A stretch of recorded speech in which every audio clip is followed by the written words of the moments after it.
I heard of one lady, in brief summary. She was born in a poverty-stricken village in Maharashtra, India. She never really had any education. When she was a little girl and wanted to go to school, her family made her take care of the buffaloes. When she was 8 years old, she was married. I think actually she was 9 years old. She was married to a man who was about 30.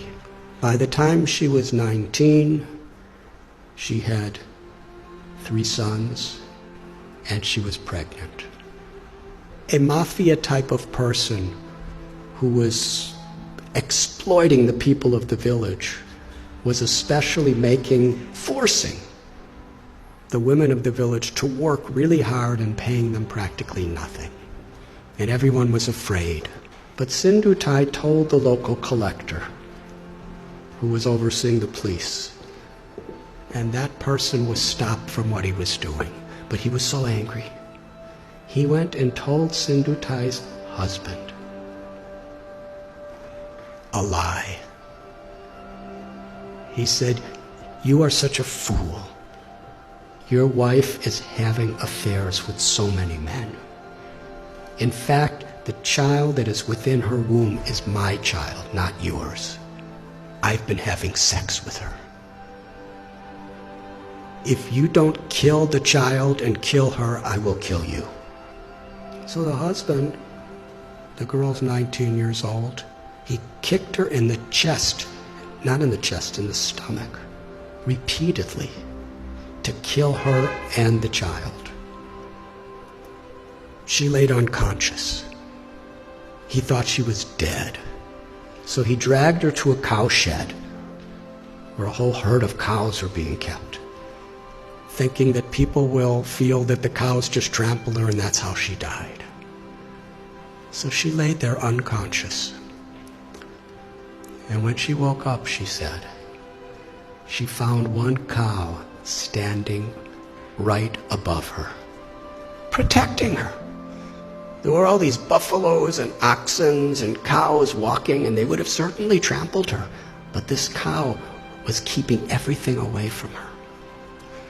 And even when the in-laws came to make sure she was dead, the cow chased them away with their horns and stood over her. She came to consciousness and gave birth to a baby girl under the cow. And she said she took a rock and cut her umbilical cord. Took about 20 slices to get free from it. And for hours and hours, the cow protected.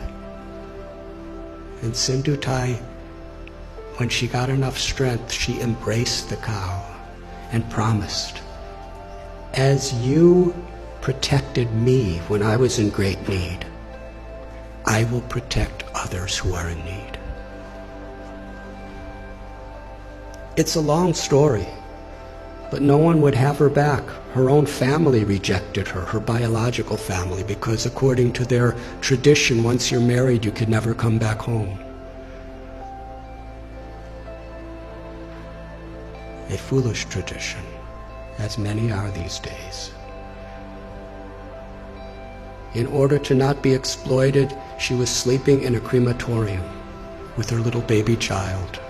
And she would collect wheat that people would put around the dead bodies, and she'd mix it with water and cook it on the fires of the dead corpses. It became such a depressing life for her. She decided, I don't want my child to live like this. So she was going to commit suicide. She went to a railway track with her child in her arms and laid waiting for the train to crush them. But as she was laying there, she heard someone crying in anguish.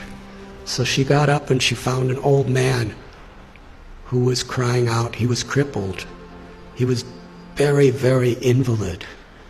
He was crying for some food and water, so she went and begged and got him food and water.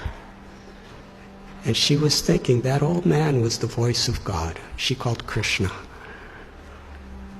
She said, was telling me that I had a higher purpose in life than to commit suicide. I have something to do, something to contribute to this world. But then later in the day, she was sitting in a field wondering, what am I going to do? I have nothing. I have no one. How can I help anyone? She was under a tree, and she saw that there was a branch of the tree that a woodsman with an axe had violently cut. The branch was just hanging by a single string. But that branch was giving her and her child shade. So she was thinking, this is the answer. However much I have been beaten down, still I could do something for others.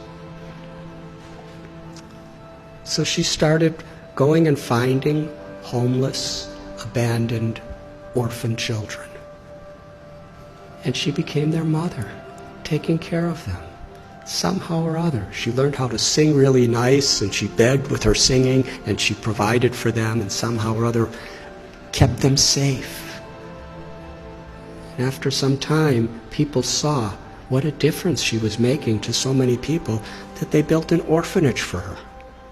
Over the years, she said, she's had about 1,500 children, over 1,000 grandchildren. And she's made a tremendous difference in her life. All of her children have a great education. Many are doctors and lawyers and farmers, something she never had. She's won so many awards internationally for her accomplishments. But then she explained what the most meaningful and fulfilling thing she ever did in life. Years and years later, after the president of India gave her awards and governors of states and international awards, this really old man came to her orphanage. He was starving. He was sick. He was homeless. He was asking for shelter. After a few minutes, she recognized this was her ex-husband, the person who tried to murder her maliciously. She said to him, when you left me to die, I was homeless in rags. Now you're homeless in rags, and I have a nice place with so many people. She said the most meaningful thing in her life is she forgave him. And she said, I will give you shelter, but I'm not your wife. I'm your mother. And when people would visit the orphanage, she would introduce him. This is my eldest son, and sometimes he's very naughty. She told a story. It moved me. So at one place, I shared this story, and somehow it was on YouTube. And in her orphanage, someone showed it to her. So she wanted to meet me. So in Pune, I met her. And she was with a couple other people. And we spoke for about an hour together. It was a wonderful conversation. And afterward, there was one lady who was sitting next to her, who was just beaming with smiles the whole time, but didn't say much of anything.